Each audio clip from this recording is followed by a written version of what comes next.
Induciae, The Library Truce, an essay by Keith Hayden. Section 1.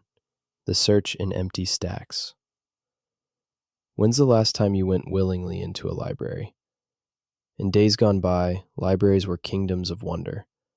You went there to gather information for book reports, or to enjoy a moment of calm before returning to the forward propulsion of the classroom.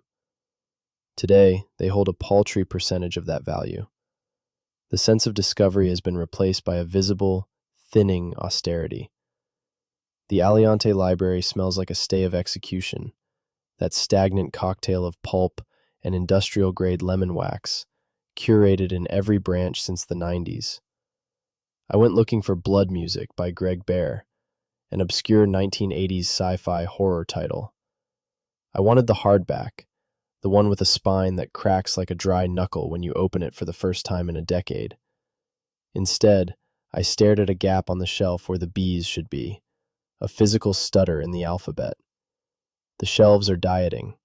The rows have leaned out, leaving behind too much light and not enough weight. Looking for something specific?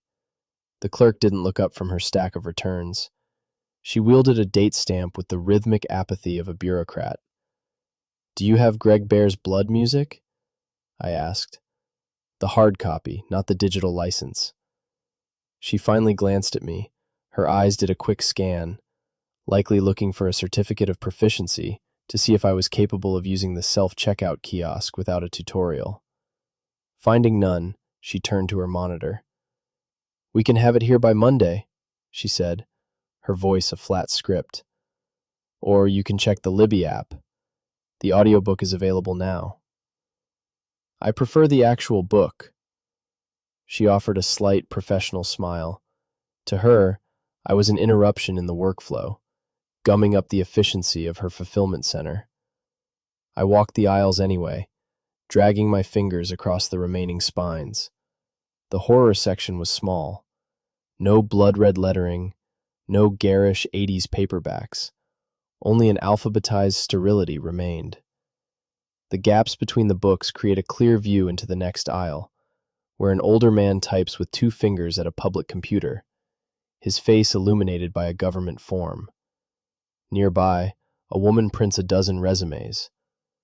The library is still a temple, but the old gods have been toppled. We've traded the divine spark of discovery for the utility of survival. Section 2. The American Desert of Third Spaces.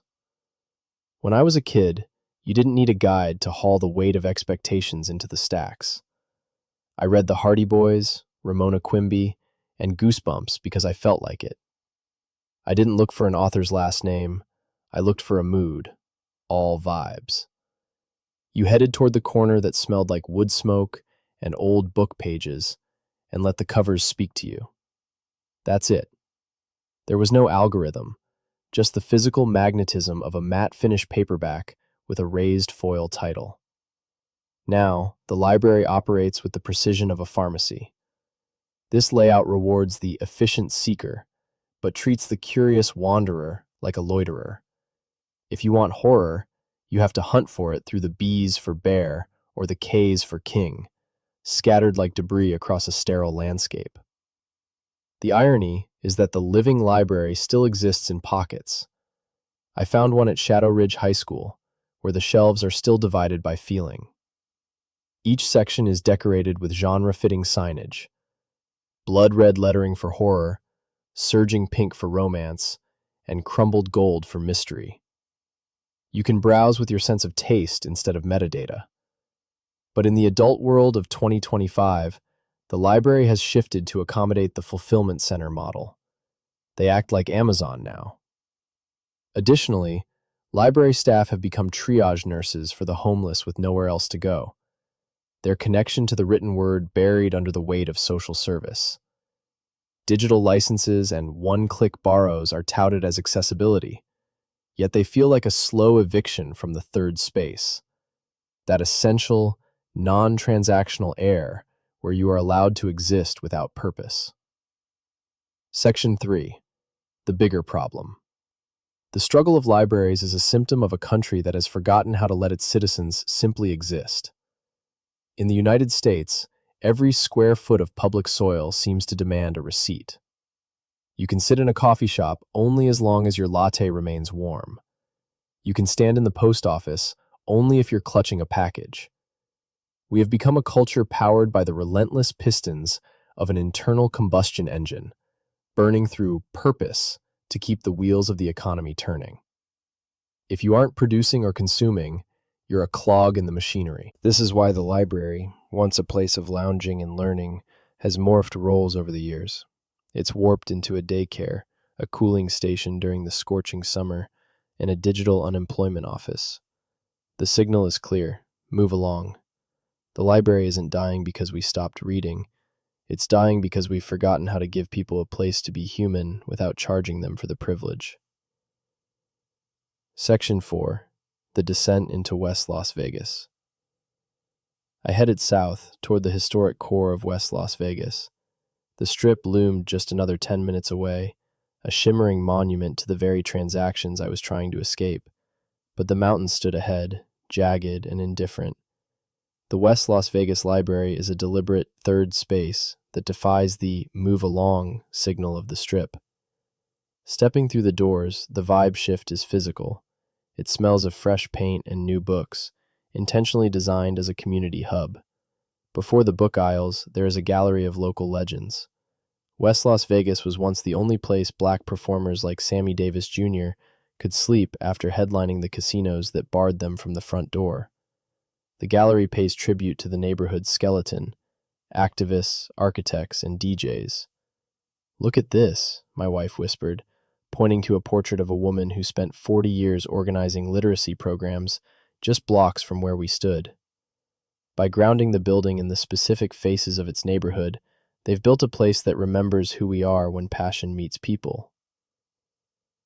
Section 5. The Creator Suite. Beyond the front desk, the floor plan feels ripe for exploration. I saw 3D printers available for anyone trained to use them, but the real surprise was the multimedia room.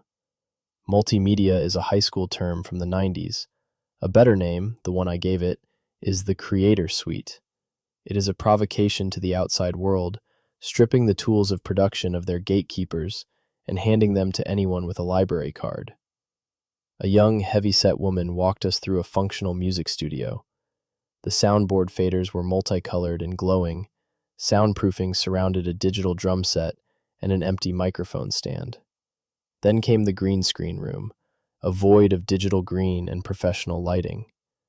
In 2025, with AI integrated into our editing suites, a room like this is a stage to take performers anywhere their imagination allowed. Wonder, which had felt like an ungraspable sparkling in a chilly river, suddenly returned. As a novelist, I felt a familiar pull in my hands to step into the booth and speak a new world into existence. Section 6. Induciae. On the second floor, the library reveals its greatest gift, Induciae.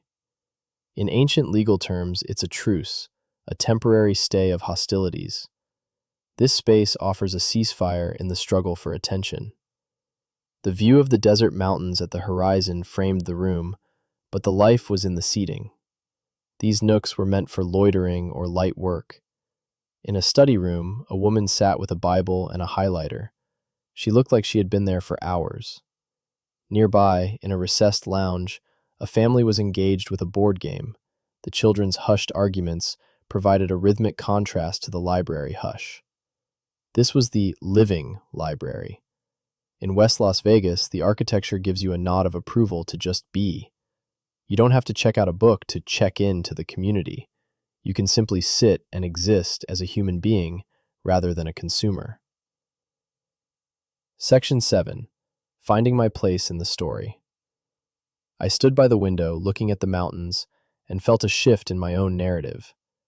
If I want to record my next novel, the production booth is waiting. If I want to practice Japanese or record a podcast, there is a place for my voice.